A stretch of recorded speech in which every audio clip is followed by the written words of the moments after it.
For the first time since its inception, the Abraham Accords has a new member. You'll soon see Kazakhstan smiling, greeting and signing at the White House.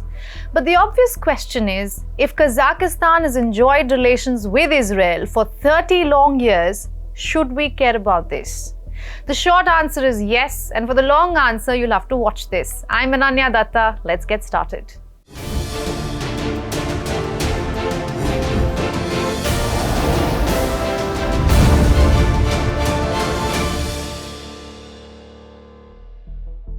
This was the exact moment when Donald Trump emerged as the ultimate peacemaker in the Middle East. We're here this afternoon to change the course of history. After decades of division and conflict, we mark the dawn of a new Middle East. The document you see these leaders holding is the Abraham Accords.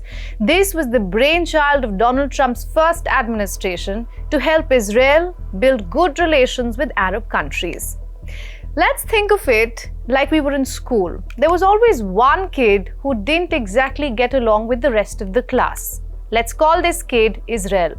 So he brings his older, stronger brother to school. That's the United States. The brother basically enters the classroom and declares to the students, "Come on, shake hands, be friends." That's the Abraham Accords. Some classmates quickly agree. The UAE, Bahrain and Morocco. But these were kids who never actually fought with Israel to begin with. So others, like the class monitor, Saudi Arabia demands an apology from Israel first. 5 years on, the big brother is still making the rounds, and a new friend has joined, Kazakhstan. The US rejoices in front of the class, but Kazakhstan has been sharing his lunch with Israel for the last 30 years. So does signing the accord mean anything? Well, it does. The reason that this accord has been named as the Abraham Accords is like an ode to the shared heritage of Islam and Judaism. But Trump here is trying to do two things. One, to do the dirty work for Israel at a time when its reputation is the lowest in recent history. And second, he's trying to expand the agreement, not just cater to the Arabic countries of the Middle East, but also the Muslim majority countries in Asia, Africa, and Eurasia. And Central Asia is an interesting place to start with. Trump is hosting 5 Central Asian country leaders, all majority Muslims, and one of them is Kazakhstan. Essentially, we've really expanded the Abraham Accords, and one of the reasons is we are right now in negotiations or talks with many countries that really wanted to come in, but they couldn't because of the status of Iran. When Iran had a possibility of nuclear weapons, which they do not have now, when Iran was the bully of the Middle East, let's call it the bully of the Middle East, which it isn't anymore. Kazakhstan joining the accord is not groundbreaking in itself. There is no history of conflict between Israel and Kazakhstan, nor any possibility of it happening in current geopolitics. For the president, this is a great chance to earn some goodwill in Washington. Sandwiched between Russia and China, he wants as many partners as he can get. And for Trump, this accord has always been a tool that diffuses geopolitical tensions with geoeconomics.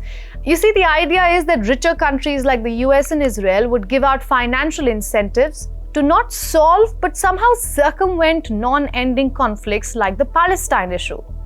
And the plan is working. More and more countries are realizing that picking sides in conflicts usually backfires. So countries like Azerbaijan and Uzbekistan have been showing interest in joining the Abraham Accords. They aren't exactly abandoning the Russian and Iranian axis, but also shaking hands with the US and Israel. You are the great leader, statesman, sent by heaven to bring common sense and traditions that we all share and value back into the United States policy, either domestic or foreign.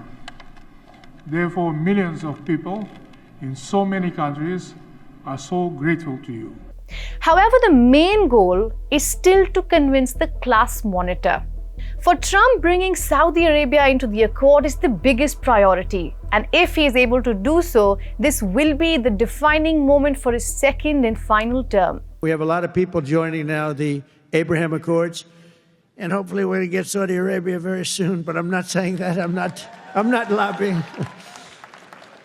No, but we have a lot of people. We have a lot of people that are coming aboard.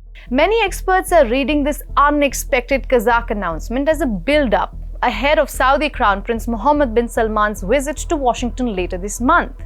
An unnamed senior Trump administration told Reuters that there are discussions about signing something when the Crown Prince comes, but details are in flux. But MBS's apprehensions are out there. Without any concrete progress on a Palestinian state, Saudi Arabia will not join the Abraham Accords, regardless of the accession of other countries. Now, Trump could not convince Riyadh even after a personal visit in May. He did sell an arms package worth nearly $142 billion, but that was about it. And the fragile ceasefire in Gaza is barely holding. Strikes have continued despite the ceasefire, and that puts Trump in a very delicate position, where on one hand he has to stop Netanyahu from bombing Gaza, and on the other, convince MBS that Netanyahu will pave the way for a Palestinian state. So you see, Kazakhstan is not the story even if it's the headline. It's a strategic move to rebrand the Abraham Accords from a deal that had lost momentum. But Saudi Crown Prince Mohammed bin Salman isn't flying to Washington to sign what Trump puts on the table. He comes with his own terms, his own leverage, and his own vision of how the Middle East should look like, with or without the accord. And that's what Trump needs to understand. I'm Ananya Datta. Thanks for watching.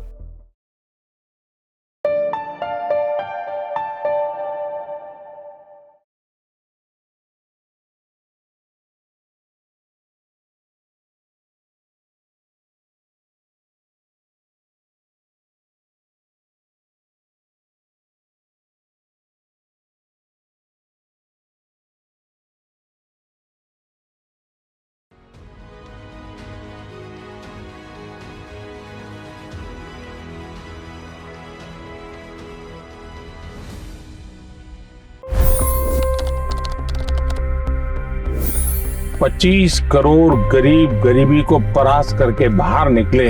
For the good of our nation, let's work together and let's truly make America great again. The fastest news breaks. Requested PM saying that look, you will have to speak to Putin and to Zelensky. The biggest newsmakers. The relationship with India is probably the most important bilateral relationship the US will have for the rest of this century. The capital delivered quite an election result today. Expert analysis. The million-dollar question today is how to stop this dance of death. Ground reports. I'm standing at the crossroad of the Kumbh Mela. Behind me are more than 100 entry guards. Long-form interviews. Exclusionary politics is reflected in Manipur case as well. You don't bother because this is a small state. Deep dive into burning issues. It's often said DRC could be the richest country in the whole world. It's because of what sits underneath. Why exactly did the US topple the Sheikh Hasina government? HT videos. We don't just break news, we break it down.